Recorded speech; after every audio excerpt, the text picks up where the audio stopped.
Hi hello నమస్తే welcome back to కనక వస్త్ర silks. So ఈరోజు ఈ వీడియోలో కొంచెం యూనిక్ శారీస్ చూపించబోతున్నా. శారీస్ ఏంటంటే ఒకసారి మీరు చూడండి ఎలా ఉంటుందో శారీస్ ఒకసారి మీరు చూడండి. ఓవరాల్ శారీస్ ఏంటంటే మనకి పట్టులో సాఫ్ట్ సిల్క్ వచ్చి కింద మనకి పైతానిక్ బార్డర్ వచ్చిందండి. మొత్తం ఓవరాల్ డిఫరెంట్ శారీ, చాలా తక్కువ కాస్ట్లో మనకి మంచి శారీస్ ఉన్నాయి మన దగ్గర.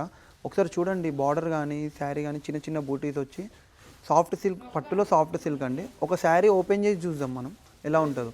శారీ ఓపెన్ చేద్దాం చూడండి. ఓవరాల్ శారీ మొత్తం చిన్న చిన్న బూటీస్ వచ్చినాయి. కింద బార్డర్ వచ్చేసి పైతానిక్ బార్డర్ అండి. సాఫ్ట్ పట్టులో లైట్ వైట్ ఉంటుంది, మరి హెవీ కూడా ఉండదు. 24 hours క్యారీ చేయొచ్చు. లైట్ వైట్ శారీ, పైతానిక్ బార్డర్ వస్తుంది, యూనిక్ బార్డర్. ఇదిగోండి, పళ్ళు కూడా మనకి రిచ్గా ఇచ్చిందండి, గ్రాండ్ పళ్ళు చూసుకోవచ్చు. ఈ బ్లౌజ్ వస్తే ప్లెయిన్ వచ్చి మనకి పైతానిక్ బార్డర్ వస్తుంది బ్లౌజ్. ఓవరాల్ శారీ మాత్రం మనకు చిన్న చిన్న బూటీస్తో వస్తుంది. సో ఇలాంటి కలెక్షన్స్ మన దగ్గర చాలా ఉన్నాయి, చాలా లిమిటెడ్గా ఉన్నాయి. కొత్త కలెక్షన్స్ ఇవన్నీ, మన దసరా కాబట్టి మంచి కలెక్షన్స్ వచ్చినాయి మన దగ్గర. మన కనక వస్త్ర సిల్క్ ఒకసారి విజిట్ చేయండి. Thank you so much.